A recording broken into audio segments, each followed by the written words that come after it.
సకలాశీర్వాదములకు కారణభూతుడైన యేసుక్రీస్తు నామం పేరట క్రీస్తునందున్న దేవుని ప్రియులారా, మీ అందరికీ హృదయపూర్వకమైన వందనములు తెలియచేయుచూ ఉన్నాను.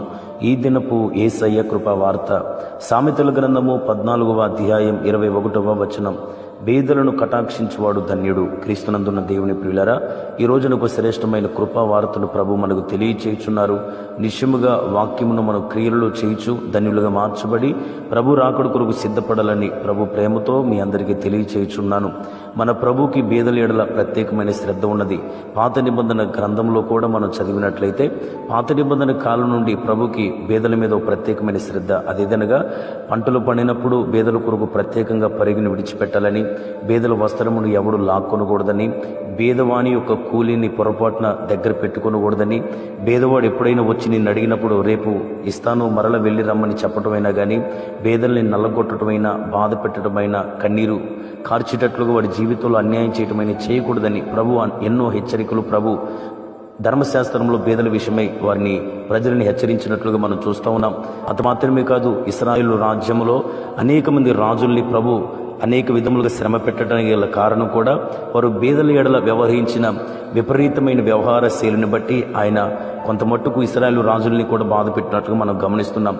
అందుకనే భక్తుడైన సొలొమోను తన జ్ఞాన వాక్యములు తెలుపుతున్నప్పుడు ఇలాగంటున్నాడు, ఎవడైతే తన పొరుగు వారిని తిరస్కరించినో వాడు పాపం చేయను అని. అనగా భేదవాన్ని తిరస్కరించిన వాడు పాపం చేస్తున్నవాడితో సమానం.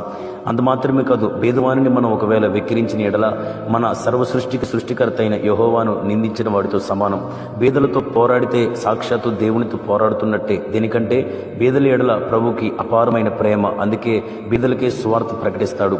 బీదలని పెంట కుప్పల మీద ఉండి లేవనెత్తి సింహాసనాల మీద కూర్చొని పెడతారు. కనుక మనం దేవుని దృష్టిలో అంత ఘనతను పొందిన బీదలకి నిశ్చయముగా మనం కూడా అంత గొప్ప స్థాయిని ఇవ్వాలి.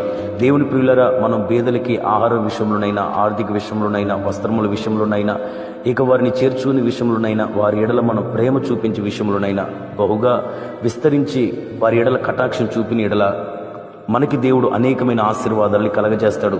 అదేంటో కొన్ని విషయాలు మనం పరిశుద్ధ గ్రంథంలో చదివితే వాక్యంలో వ్రాయబడిన మాట.